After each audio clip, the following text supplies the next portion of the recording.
சென்னை மாநகராட்சியில்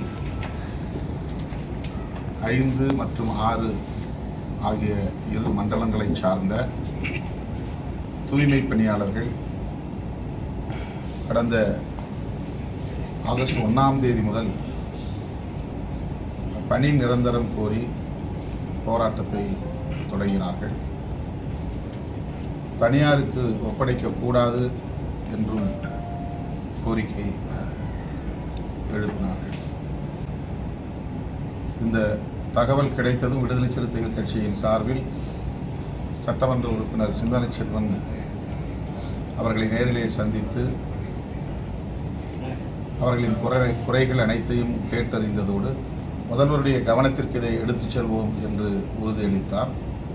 இன்னொன்று, இந்த உழைப்போர் உரிமை இயக்கத்தின் சார்பில் தொடுக்கப்பட்ட பணி நிரந்தரம் கோருகிற வழக்கு தலைமை நீதிபதியே விசாரித்த நிலையில் அந்த இடத்தில் இந்த போராட்டம் நடைபெறக்கூடாது, காவல்துறை எங்கே அனுமதிக்கிறதோ அங்குதான் நடத்த வேண்டும், எனவே அந்த இடத்திலிருந்து அவர்களை உடனடியாக அப்புறப்படுத்த வேண்டும் என்று தீர்ப்பளித்துவிட்டு பணி நிரந்தரம் தொடர்பாக தீர்ப்பு பின்னர் வழங்கப்படும் என்று சொல்லிவிட்டார். அதற்கான தேதி குறிப்பிடப்படவில்லை. ஆக இப்படியான ஒரு சூழலில் தான் காவல்துறை நேற்று நள்ளிரவு வேளையில் அங்கே குழுமியிருந்த தூய்மை பணியாளர்களையும் அவர்களுக்கு ஆதரவாக களத்தில் நின்ற பல்வேறு அமைப்புகளை சார்ந்தவர்களையும் கைது செய்திருக்கிறார்கள். இது வேதனைக்குரிய ஒன்று. இந்த சூழலில் முதல்வர் தலைமையில் இன்று அமைச்சரவை கூடி இது குறித்து விரிவாக விவாதித்ததாக தெரிகிறது. அதன் அடிப்படையில் தூய்மை பணியாளர்களின் நலன்களை முன்னிறுத்தி சொந்த வீடு இல்லாத தூய்மை பணியாளர்களுக்கு 3 வருடங்களில் 30,000 குடியிருப்புகள் கட்டித்தரப்படும். கிராமப்புறங்களில் வசிக்கும் பணியாளர்களுக்கு கலைஞர் கனவு இல்ல திட்டத்தில் முன்னுரிமை வழங்கப்படும். காலை உணவு அந்தந்த உள்ளாட்சி அமைப்புகளால் கட்டணமில்லாமல் வழங்கப்படும் போன்ற அறிவிப்புகளை தமிழ்நாடு அரசு செய்திருக்கிறது. மாண்புமிகு முதல்வர் தலைமையிலான அமைச்சரவை கூடி இந்த அறிவிப்புகளை செய்திருக்கிறார்கள். விடுதலை சிறுத்தைகள் கட்சியின் சார்பிலே இந்த அறிவிப்புகளை வரவேற்கிறோம், பாராட்டுகிறோம். அதே நேரத்தில் தனியார் மயமாவதை நாங்கள் ஒருபோதும் வரவேற்பதில்லை. அரசின் கொள்கை முடிவாக இது இருந்தாலும் கூட, அகில இந்திய அளவில் இது நடைமுறையில் இருந்தாலும் கூட, இது ஏற்புடையது அல்ல என்பது விடுதலை சிறுத்தைகளின் நிலைப்பாடாகும். எனவே மாண்புமிகு முதல்வர் அவர்கள் தனியார் மயப்படுத்துவது என்கிற முயற்சியை மறுபரிசீலனை செய்ய வேண்டும்.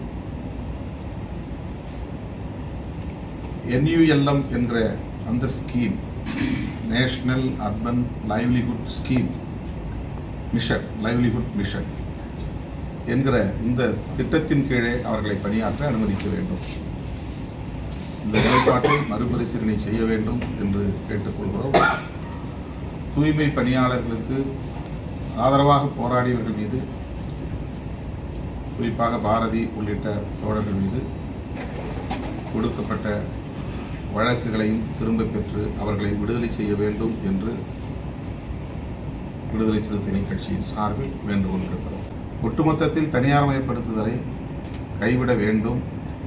குறிப்பாக இந்த 2 ஜோன்களில் பணியாற்றக்கூடியவர்களை ஏற்கனவே உள்ளபடி NULM என்கிற அந்த திட்டத்தின் கீழ் பணியாற்றுவதற்கு அனுமதிக்க வேண்டும் என்று மீண்டும் நான் வலியுறுத்துகிறேன். ஏதாவது போராட்டம் நடத்துகிற வாய்ப்பு இருக்குல்ல மாநிலம் முழுக்க இதை கண்டித்து, அது உங்களுடைய கோரிக்கையை வலியுறுத்தி? இது குறித்து இன்னும் நாங்கள் கலந்தாய்வு செய்யவில்லை. பல்வேறு நிச்சுமைகளுக்கு இடையில் போராடுகிற களத்திற்கு சென்று அந்த தூய்மை பணியாளர்களின்